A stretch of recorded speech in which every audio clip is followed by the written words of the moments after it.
हम आराम से आते हैं शेयर वर्क करते बच्चे। हम क्वेश्चन आप ही के लिए लिखते हैं। हम अगर यहाँ क्वेश्चन लिख रहे हैं तो आप कॉपी में लिखो ना।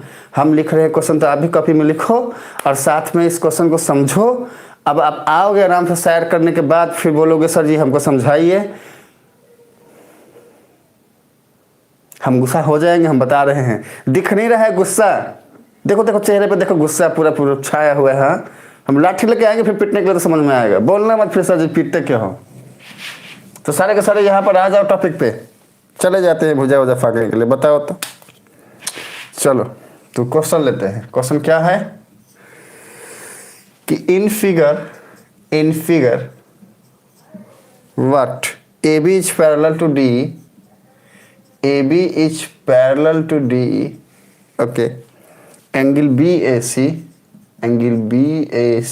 Equals to 35 degree and angle CDE equals to 53 degree. Find what angle DCE।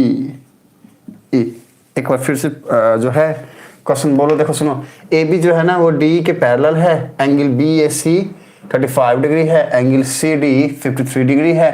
तो फाइंड करना है एंगल DCE। क्वेश्चन समझ में आया? देखो सब तो है ही नहीं, चले गए भुजा फाँकने के लिए। क्वेश्चन समझ में आएगा कैसे? अब हम 1 घंटा बोलेंगे क्वेश्चन समझ में आया बच्चा, तो फिर कुछ बच्चे बोलेंगे हाँ आया, कुछ बच्चे बोलेंगे नहीं आया सर जी। सर आप गुस्सा क्यों हो गए? बच्चे आप सब जो है मौके पे चौका मारते हो तो फिर हमको गुस्सा आता है। हाँ, क्योंकि हमको गुस्सा नहीं आता इसलिए हमको गुस्सा आता है। हाँ, क्योंकि हमको गुस्सा आ ही नहीं रहा है। हाँ, अरे हम भी तो जब थे छोटे छोटे बच्चे थे तो हम ही मौके पे चौका मारते थे। हाँ, तो आप सब मार सकते हैं, कोई प्रॉब्लम नहीं है। लेकिन सुनो, ज़्यादा मत मारो। अगर हम क्वेश्चन लिख रहे हैं और उस टाइम में अगर आप चले जाओगे, ठीक है, कि सर जी क्वेश्चन लिखेंगे तो आएंगे, तो क्या होगा, आपका एक बैड हैबिट हो जाएगा। एक बार पढ़ने बैठ गए तो पूरा फोकस पढ़ाई पे होना चाहिए। हम अगर लिख रहे हैं आप भी लिखो कॉपी में। It's an good habit. ये आपका एक गुड हैबिट जो है वो बनाएगा और तभी जाके आप सक्सेसफुल होने वाले हो। समझो, शॉर्टकट कभी नहीं। चलिए तो सुनो, किसको किसको समझ में आया क्वेश्चन और कौन कौन करेगा भाई बोलिए। देखते कौन कौन बोलता है, कौन कौन रिप्लाई करता है। किसको किसको समझ में आया और कौन कौन रिप्लाई करता है वो देखते हैं। फटाफट बोलो, हम सबके कमेंट एक मिनट रुको देखते हैं। ओके, नंदनी यस बोल रही है। बाकी सब गए कहाँ पे? हिमानी, अमन, निधि, नंदनी। हमको हिमानी और नंदनी का रिप्लाई आया है। अमन कहाँ है? लिख रही हूँ। हमारी निधि बोली ए सर जी, अरे ऐसे कैसे बोलते हो आप? और मैं लिख रही हूँ भाई। हाँ, हमारी निधि लिख रही है, बहुत अच्छा। ओह माय गॉड, हमारा जो अमन है वो 92 डिग्री बोल रहा है। 92 डिग्री आंसर होगा। हमारा अमन बोला सर जी आंसर जो है वो 92 डिग्री होगा। पिछले क्लास में सत्या ने जो आंसर बोला था 121, लास्ट में शायद 121 ऐसे कुछ आया था। सत्या ने शायद 82 डिग्री 81 डिग्री बोला था। अब पता नहीं सत्या वो ठीक किया कि नहीं किया, पता नहीं।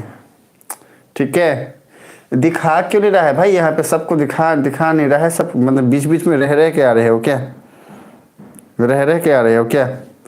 तो फिर ये हम समझाएं या फिर निकल जाए, छोड़ दे इसको? क्या क्या क्या करोगे बोलो? एक भी बच्चे को अगर ये समझना है तो बोलो, फिर हम समझाएंगे अच्छे से, प्रॉपर एक एक स्टेप लिख के समझाएं। बोलो, रिप्लाई तो कर रहे हो। क्या करे अमन, समझाएं या निकल जाए?